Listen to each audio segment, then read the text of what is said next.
an active role model. You've done something that few others have done, okay? Then the more visible you make yourself to show that you've done something that few others have done, you've done something that people probably thought were not possible, and you make it easier for others to go down that path.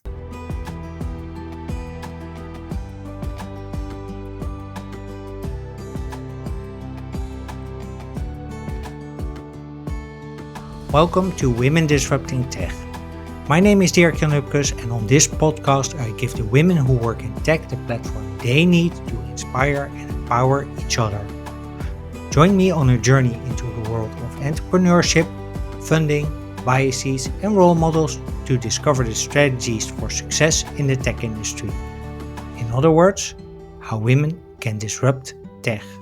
Are you ready to listen?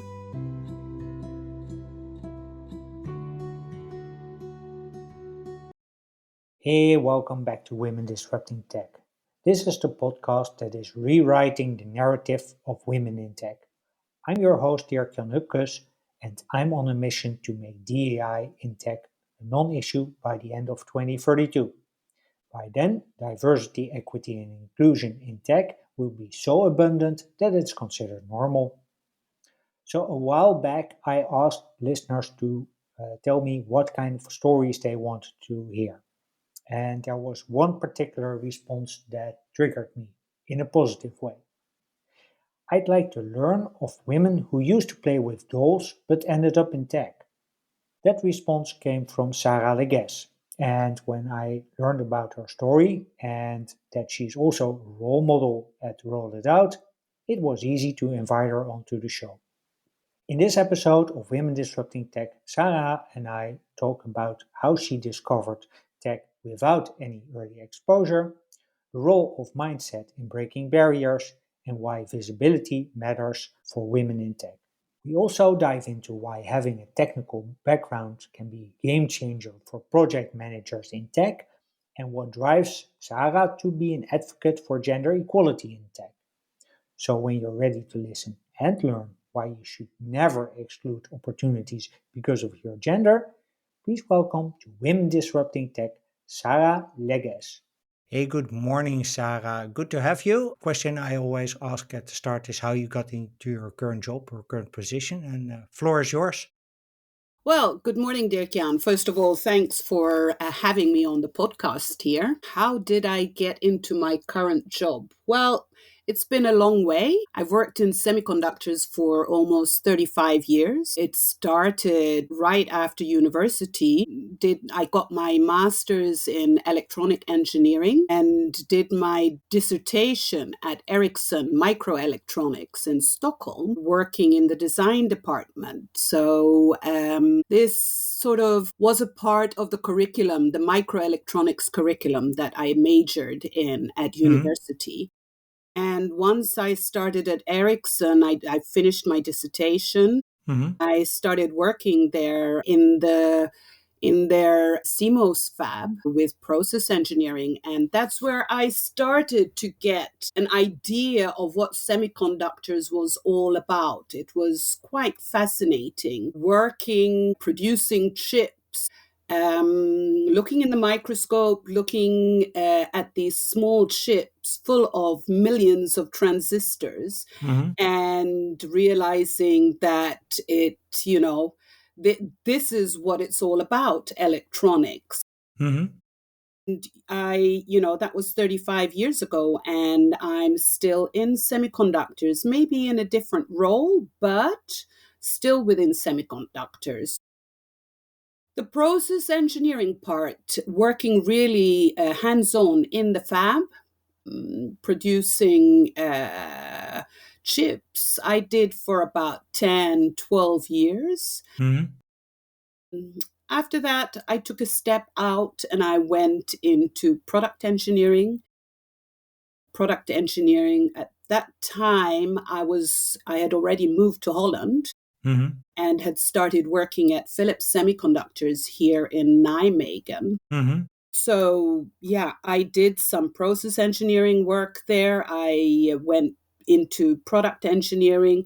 And then at a certain point in time, I wanted to take even another step back from the real technical work and go into project management because I really enjoyed looking at the complete process of development of chips, running, validation. You get your prototypes, validation, and then bringing them into production. So you Hmm. see the whole flow there, Yeah.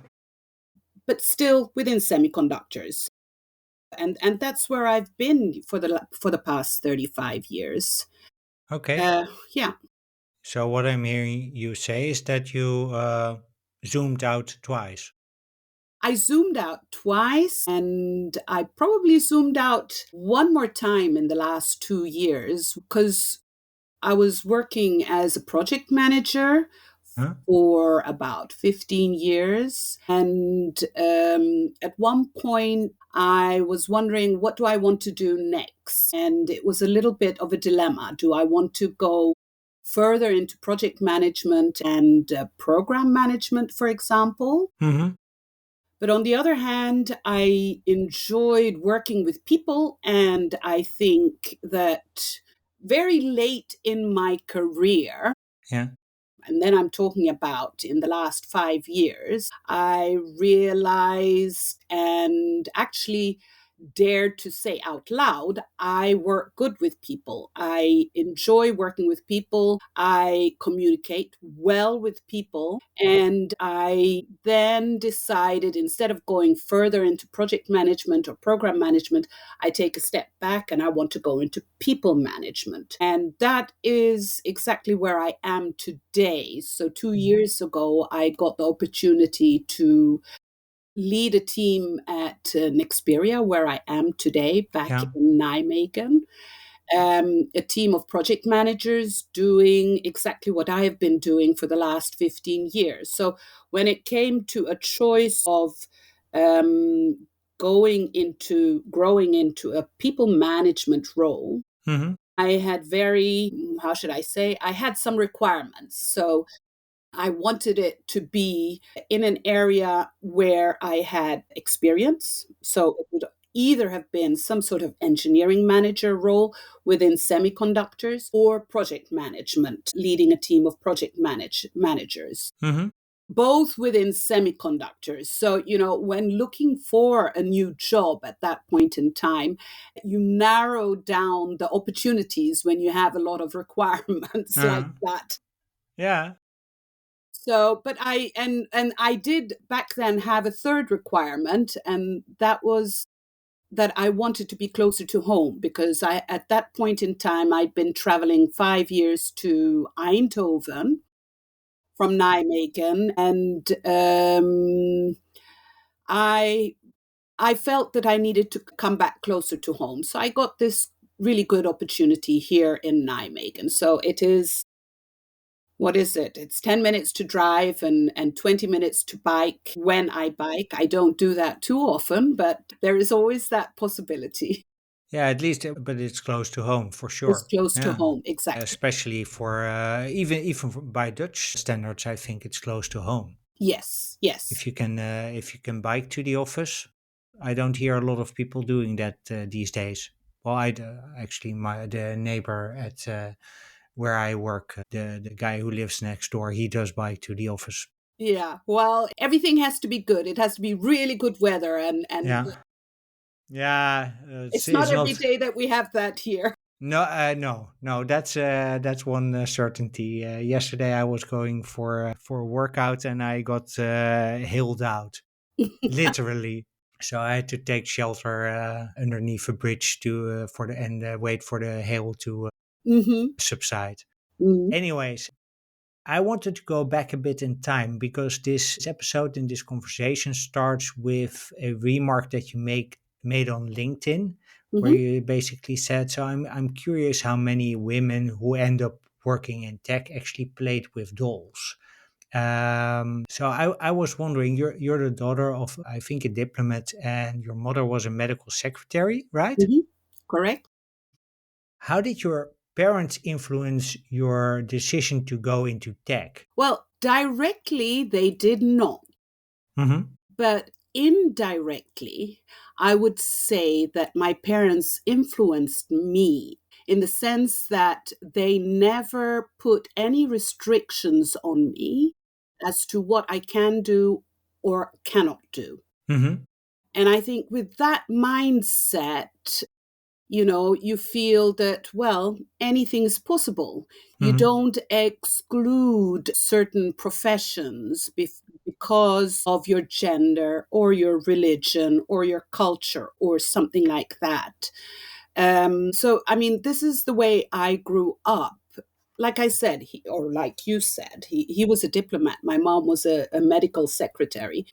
So, growing up, I moved around from country to country, living in 6 different countries by the time I was 18. There was not much tech that I got from any of my parents Mm-hmm. or my sister or from my surroundings because it was really, I played with my friends. I played with Barbies. I cooked with my mom. I sewed with my mom. Carpentry with my dad. There no tech really there. Mm-hmm. But somehow I did end up in tech. Probably because I was never, nobody ever told me you can't go into tech, Mm-hmm. you know. So, I mean, it's like, well, why not? I was How did that happen? How did that happen? Pure chance, I think. Uh-huh. So at that point in time, I was living in Ghana and I did my last 2 years of high school there at a school called Ghana International School. I was good at maths, I was pretty good at physics, chemistry, I Mm-hmm. was good at languages. And the last year of school, 12th grade, a lot of my friends, international friends, Mm-hmm. also, growing up in different parts of the world and then ending up there, Mm-hmm. a lot of them were going to go off to university and everywhere, to the States, Canada, to the Mm-hmm. UK, to Germany. And I remember that a lot of them were talking about engineering. So that was a big thing, back Mm-hmm. then, I guess. And somehow I must have been caught up in all of that because, then I thought, yeah, well, why not engineering? It's as good as anything else to do. Mm-hmm. But it could have just as well been something else, languages. I could have ended up in anything. But I think I never excluded engineering because I was a girl. Yeah.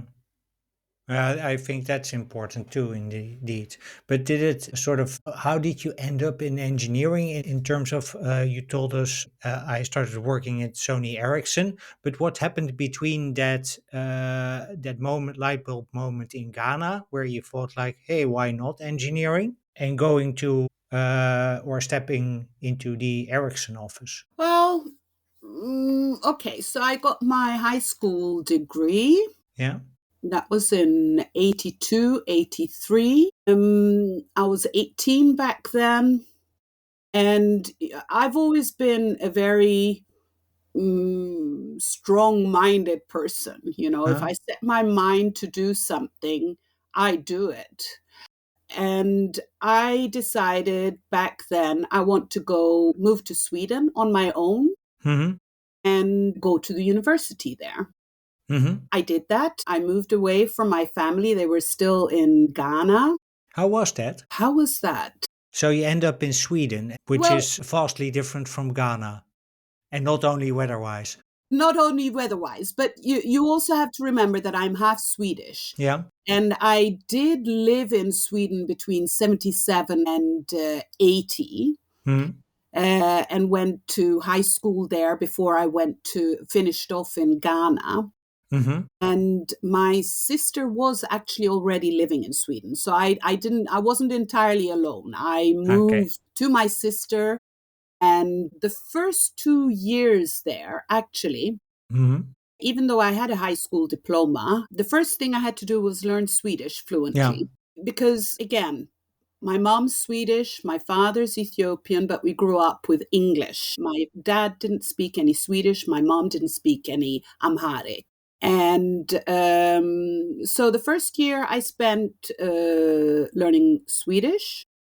The second year I spent completing some subjects so that I could qualify for the university in Stockholm. Mm-hmm. And in 1985, I was admitted to the technical university in Stockholm, KTH. Mm-hmm. Electrical engineering wasn't my first choice. Computer engineering was actually my first choice. Okay. And electrical engineering was my second choice. But And computer engineering at that point was like really young, I think. it was very young. So it was the first or second year that they had computer engineering at the Royal Institute of Technology in Stockholm. Mm-hmm. So there were only about 50 or 60 spots there. Yeah. Whereas electrical engineering, I think it was about 220, 30 spots there. Mm-hmm. So that was my second choice. So what happened was that I didn't get into computer engineering. I think I was one of the first five on the reserve list. Mm-hmm. And I did get into electrical engineering. I started there, and after 2 days, I did get into computer Yeah. engineering. Okay. But I had already started at electro, as they call it, Yeah. at the KTH. And I was just so overwhelmed. It was so fantastic to be a part of everything that was going on at this school that I stayed there. And I don't regret that at all. It was interesting. But I mean, of course, computer engineering has grown since then. But yes, it was Yeah. very, very young in 1985. Yeah. Even on a world scale, I think there Yeah. weren't that Yeah. many people. No, Anyways, no. so you end up in electrical engineering, Yes. and then you finished that, and then ended up at Sony at Ericsson. Yes, I did. Okay. So for 85 till about 90, I was studying. And 91 is when I did my, what do you call it, Afstudierprojekt Yeah. at Ericsson. And I stayed there. I think back then, Ericsson was comparable to Philips here in Holland. So I think Ericsson grabbed everybody who came out from university and they started working. If I They had were the really big exactly, yeah, name in tech at they the were the time. big names. And I think Philips did exactly the same here back then. And of course, in the last 30 years, they've become much smaller and sold off a lot of things. But I mean, if I look at a lot of my friends in Sweden who I still have contact with, a lot of them are still working for Ericsson. So I can imagine that if I had stayed in Sweden and never moved to the Netherlands, Huh? I would still be working for Ericsson. Okay. And Yeah. how did you end up in the Netherlands? I met a Dutch man. Yeah. I So you met a moved Dutch here for man. love. Exactly. So we met in Sweden, actually, and he moved to Sweden first. We lived there for 6 years. Uh, Oldest two daughters are born in Sweden. Mm-hmm. After he was also working in the semiconductor industry. After a while, the semiconductor industry became smaller and smaller in Scandinavia. So he needed to come back to the Netherlands. Mm-hmm. And I packed up everything and I moved to Holland. And the third daughter is born here in the Netherlands. Okay. So I was wondering, if you look back at your career choice or at the choice of education, if Mhm. you look back, knowing what you know right now, would you have taken a different path? So would you have chosen to into computer engineering, or would you still have? Well, I think again, it's just pure chance. Imagine if I had gotten into computer engineering. I would still be there and I wouldn't know any better. But looking back, I don't think that I would have changed anything. I may not have the greatest affinity for electronics or derivatives or everything that we studied at the university. Mm-hmm. But what I tell my kids every so often Mm-hmm. is it doesn't really matter what you study as long as you study something that makes you happy, because it's really just a stepping stone Mm-hmm. for getting further. And so sometimes that's been a little bit too abstract for my kids to really understand that. But I think that the older they get, they will understand that, it's just one step to get you further in life and in your profession. Isn't that also part of like becoming older? That you get a different perspective and that you see, can look at your own past. Like, okay, these are apparently, if you're in the process, it's sort of, you're like, okay, why should I do this? But once you finished it, it's like, okay, I needed to do this. Yeah, but I think maybe Where, even that is a bit too early for them to realize hmm, that. I think that comes when you've had a couple of jobs and you realize, well, this is everything, all the experience you're building up is just to help you get further. yeah, I remember when I used to go to open days with some of my kids, hmm, and they would take a look at something that had to do with biology or laboratory education. hmm, And I remember one of my kids telling me, I don't want to do that because then you just walk around in a white coat in a boring laboratory, yeah, trying to get them to understand, well, that is not the case. It can be the case, but again, it's just a stepping stone to so many opportunities. And that's very yeah. difficult to get the young people to understand that.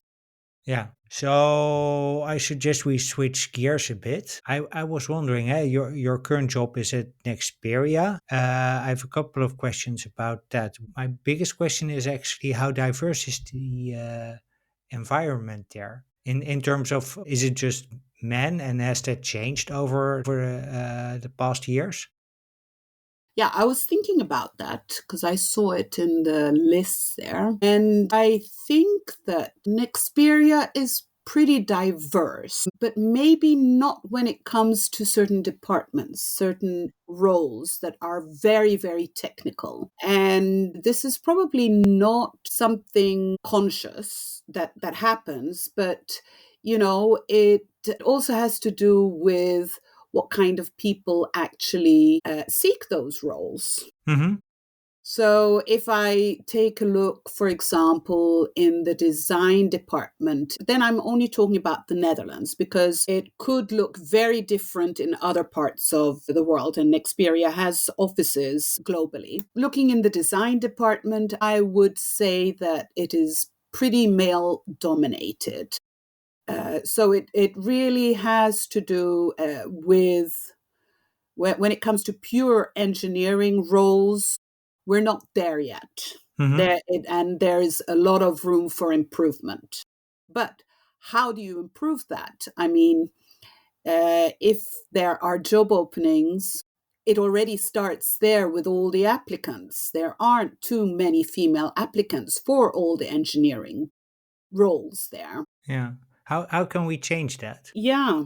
How can we change that? I think maybe it goes way back to how we bring up children.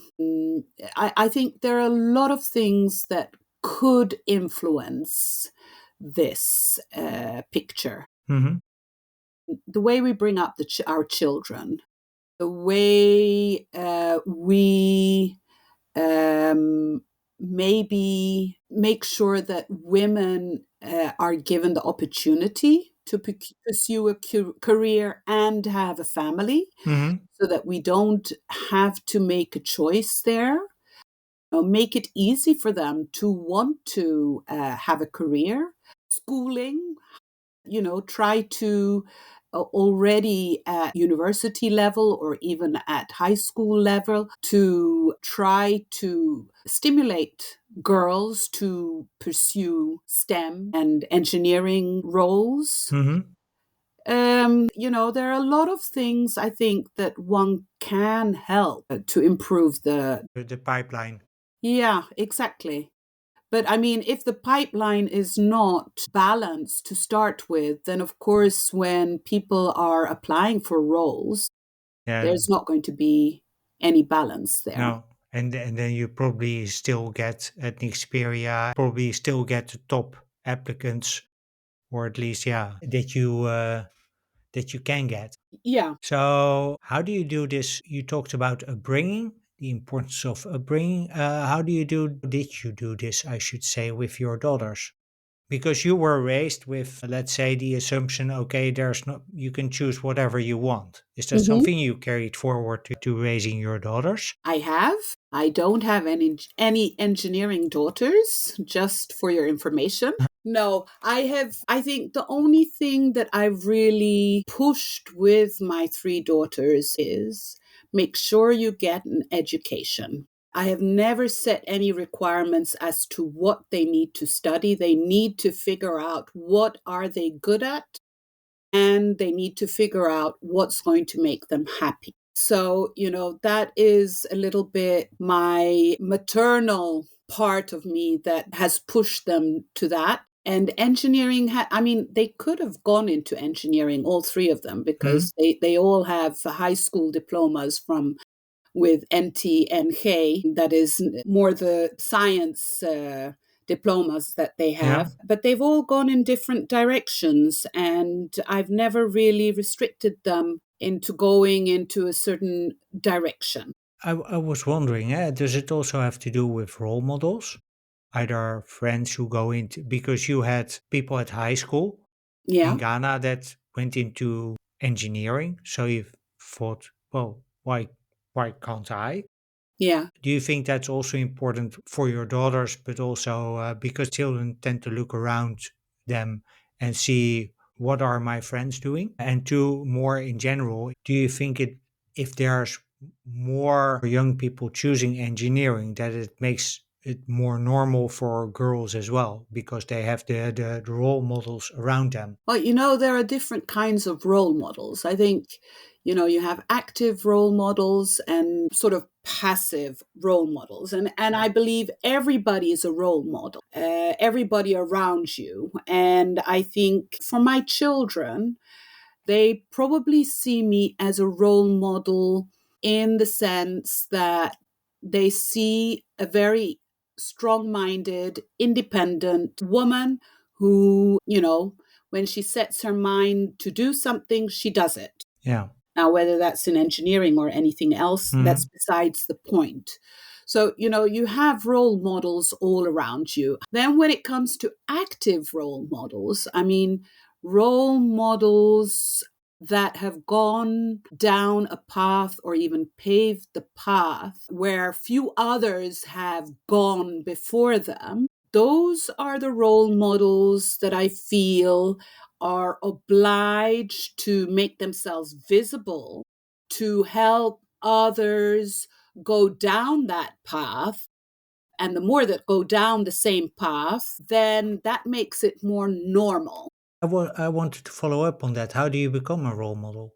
How An do you become active role model? active role model? Yeah. So an active role model, you've done something that few others have done, Hmm. okay? Then the more visible you make yourself to show that you've done something that few others have done, you've done something that people probably thought were not possible, and you make it easier for others to go down that path. And if these people are not active role models or are not visible to others, Hmm. then I think, few will try to follow. Yeah. that example. So and I think that LinkedIn is a good platform for that. Your podcast is a really good platform for that.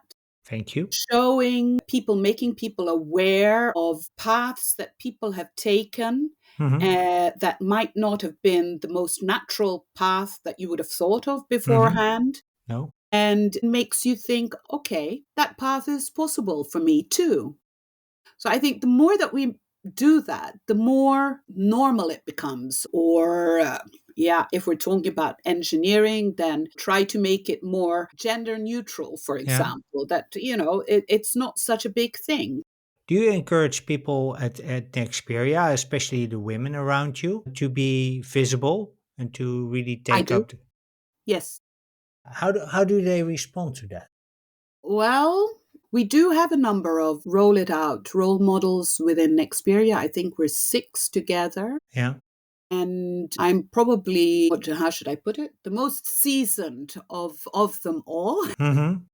So I see it a little bit as my duty to try and help these girls to become more visible, to take a step outside their comfort zone. Yeah. That is not always easy. I mean, I don't.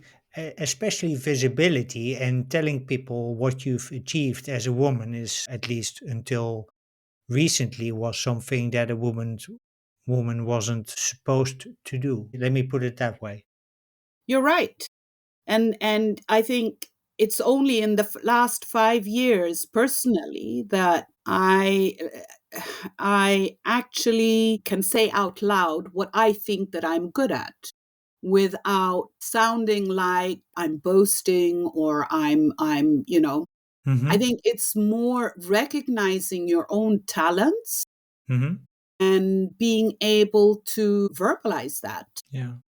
And that is probably not something that comes naturally to young girls, but probably also young boys. And you need time to be able to develop that talent. That's for sure. And finding your voice is something that, well, just indeed, to your point, takes a lot of time. You were saying that you found yourself being able to find your voice in the last 5 years. Is that due to the fact that you've just grown older, more mature, more sort of convinced about your qualities, or is that something where also the let's say the environment has changed, that it's more allowing people in general to do that? Now, I think it had a lot to do with personal development. Hmm. So, in 2018, after working in Nijmegen for 16 years, I started working in Eindhoven at the Philips MEMS foundry, and I worked there for 5 years. That is probably where I suddenly got so much room to develop professionally, personally. Let me take it back one step. So, up until 2018, I had always worked in Nijmegen Hmm. for a reason, because I had three young kids. 2018, my youngest turned 18, and I got an opportunity then to work in Eindhoven. And after discussing with my daughter if I should take this opportunity, because that would mean I wouldn't be home at 5 o'clock, Hmm. make sure that dinner was on the table on time. It would be long days for me. And she said, Mom, of course, take it. This is good for you. So I got that opportunity in Eindhoven, and that those 5 years really, really helped me grow so much. And during those years, so I mean, I don't know if it had to do with just that role that I had in Eindhoven, or the fact that I was a little bit nearing the end of bringing up three small children, and Uh-huh. you get a little bit more Space. independence back. Yeah. So I mean, when you have young kids, they are number one and you do everything for them. And then once they're grown up, then you have time for yourself and you have time to develop yourself. So I think it was a combination of factors that I feel that I grew a lot in those 5 years. Okay, so it's also mainly about personal growth then, what I'm hearing Yes. you say. Yeah. Okay. So did you see any changes in has let's say the society become more accepting of diverse, you think, in the last 5 years? Well, I think that my personal awareness has probably only started in the last 5, 7 years. Again, could be because up until that point, I've been so wrapped up in my personal bubble in raising 3 kids and running a home. So my personal awareness started then a lot in Eindhoven at the high tech campus, which is a bubbling campus, really diverse when it comes to people coming from all over the world working there. It's amazing. It's really, really so refreshing to work there. Hmm. And round about the same time, female tech heroes in Hmm. Eindhoven Yeah. started growing. And I visited them several times when they had seminars and stuff like that. And I started to get really inspired there. It was like, wow, all these amazing women that are Yeah. working there. And so, I think that is, in my personal development, in realizing so many women, hearing about their personal struggles or getting to where they have gotten, that sort of triggered something in me that, well, I would like to do something too. I would like to contribute to that, Uh-huh. to improve it. And so when I did come back to Nijmegen 2 years ago to Hmm. Nexperia, that's when I was thinking, how can we get the same enthusiasm about female role models in Nijmegen? And that's when I got into contact with Roll It Out Uh-huh. and decided to join them. And actually, since last month, I've joined their board. Okay, congratulations. So I'm really hoping to make a difference there, that we can maybe build up something in the region here Hmm. to inspire others, other women. What do you think is still needed for that? Continue to be visible. Go out to, go to the schools, talk with people, see what we can do starting there. I know that they have also special programs with elementary schools to try and, connect with the youngsters at all ages, preferably before they make a choice, university choice. So I'm on a mission to make DEI, diversity, equity, and inclusion in tech, yeah, a non-issue, obsolete by the end of 2032. What would be your advice to get there? Change the mindset of everybody. Well, that's Mindset, a big thing. that's a big thing. It's very big, yes. But mindset that, you can do anything you want. Hmm. Our kids can do anything they want that they set their minds to, and that we shouldn't restrict them in any way because they're either a boy or a girl. Amen to that.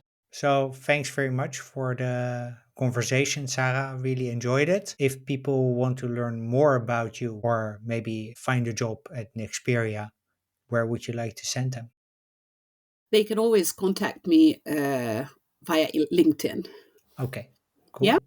And we'll include that in the show notes. We'll also include a link to the website of Nexperia and, of course, to the site of Roll It Out, where you're now a board member.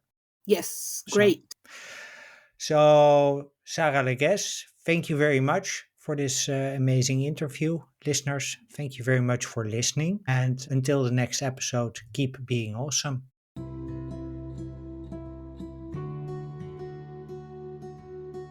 Well, Well, that's a wrap. Thank you for listening to episode 86 of Women Disrupting Tech with Sara Leggese about why you should never exclude opportunities because of your gender. Sarah and I hope that you've enjoyed our conversation as much as we did. And if you'd like to learn more about Sarah, her work at Nexperia, and about Roll It Out, please feel free to connect with her via the links in the show notes.